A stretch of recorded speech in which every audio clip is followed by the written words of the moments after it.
उत्तर प्रदेश समीक्षा अधिकारी परीक्षा 2014 और उत्तर प्रदेश लोक सेवा आयोग परीक्षा 2012 में प्रश्न यह पूछा गया है कि भारत की निम्न नदियों में से कौन हिमालय की सभी श्रेणियों को काटती है? ए रावी, बी सतलज, सी ब्यास या फिर डी चेनाब। आइए मानचित्र के सारे इसका उत्तर हम देख लेते हैं। यह आपको भारत का जम्मू कश्मीर दिखाई दे रहा है, यह लद्दाख दिखाई दे रहा है, यह ट्रांस हिमालय का क्षेत्र है जिसमें काराकोरम, लद्दाख और जांस्कर 3 श्रेणियाँ दिखाई दे रही हैं। और इसके बाद ये वृहत हिमालय आपको दिखाई दे रहा है, आप देख रहे हैं दक्षिण की ओर। और फिर ये लघु हिमालय दिख रहा है रेड कलर में, और फिर ये शिवालिक रेंज आपको दिखाई दे रही है। ये हिमाचल प्रदेश है, ये आपका जम्मू कश्मीर है, ये लद्दाख है। हम शुरुआत सिंधु से करते हैं। ये सिंधु देखिए यहाँ से निकल कर आ रही है, तिब्बत के क्षेत्र से निकल कर आती है और ये भारत में लद्दाख और जांस्कर के बीच से बहती है और फिर ये आगे चिलास के पास टर्न लेकर चली जा रही है पाकिस्तान में। तो यह तीनों श्रेणियों को नहीं काट रही है।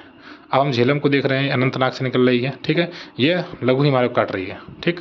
अनंतनाग देखिए यहाँ पर ये वृहत हिमालय है, इसके दक्षिण में अनंतनाग के आसपास बेरीनाग से निकल रही है और बुलर लेक होते हुए आगे बढ़ती है, तो जो ये यहाँ पर इसको काट रही है लघु हिमालय को, लेकिन ये तीनों श्रेणियों को नहीं काट रही है।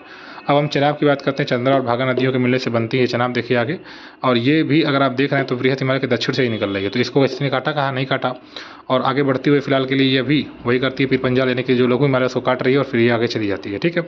तो यह नदी भी सही नहीं है। अब रावी की बात करेंगे आप, तो रावी की भी यही कहानी दिख रही है। यहाँ पर देखिए लघु हिमालय से निकल रही है और फिर लघु हिमालय के आसपास से निकलती हुई फिर ये आगे चली जा रही है, तो ये अभी इन तीनों श्रेणियों को नहीं काट रही है। अब व्यास की बात करेंगे तो व्यास यहाँ पर काट रही है इसको, लघु हिमालय के क्षेत्र को।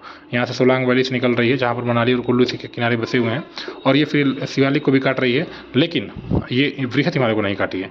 अब आगे हम सतलज पर बात करते हैं। सतलज देखिए यहाँ पर राक्षस ताल से निकलती है, राक्षस ताल भी कहते हैं इसको।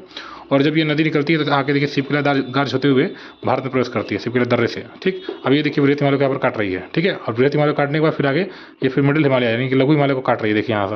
और फिर आगे बढ़ते फिर ये शिवालिक को भी काट रही है, ठीक। तो तीनों को ही काट रही है कौन? सतलज। आपने देखा, तो यहाँ पर विकल्प सही होगा, विकल्प बी सतलज, ठीक है। तो ऐसे ही वीडियो देखने के लिए आप इस चैनल को सब्सक्राइब कर लें, ठीक है, जहाँ पर इंडिया की ज्योग्राफी की जो पूर्वालोकन सीरीज है वह हम कंप्लीट करा रहे हैं। आपके सपोर्ट की ज़रूरत है इस चैनल को, kindly support this channel. Thank you.